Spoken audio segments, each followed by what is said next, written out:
ایک عہد کا خاتمہ، ایک عظیم داستان کا اختتام۔ سلطنت عثمانیہ کے بانی عقابی نظر والا عثمان بے آج اپنی آخری منزل کی طرف کوچ کر گئے۔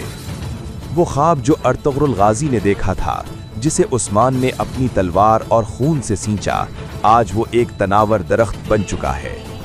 ہم نے عثمان کو پیدا ہوتے دیکھا، لڑتے دیکھا، گر کر سنبھلتے دیکھا، اور آج اسے رخصت ہوتے دیکھ رہے ہیں۔ الوداع عثمان بے، آپ کی بہادری اور ایمان کی داستان ہمیشہ دلوں میں زندہ رہے گی۔ یہ وہی خواب تھا جو ارطغرل غازی نے دیکھا تھا، ایک چھوٹا سا بیج جو ایک دن پوری دنیا پر سایہ کرے گا۔ لیکن کہانی یہاں ختم نہیں ہوتی، یہ تو ایک نئی داستان کی شروعات ہے۔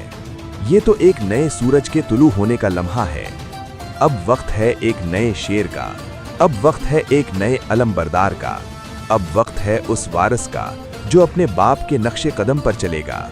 اب وقت ہے سلطنت اورحان غازی کا، وہ اورحان جس کی تربیت عثمان بے کے سائے میں ہوئی، جس نے بچپن سے ہی میدان جنگ کی ہوا میں سانس لی، جس کی رگوں میں غیرت، ایمان اور قیادت کا خون دوڑتا ہے۔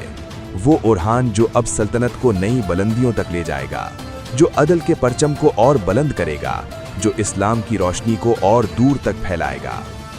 عثمان بے رخصت ہوئے ہیں، مگر ان کا مشن زندہ ہے۔ ان کی تلوار تھم گئی ہے، مگر ان کا راستہ جاری ہے، اور اب وہ راستہ سلطنت اورحان غازی کے ہاتھوں آگے بڑھے گا۔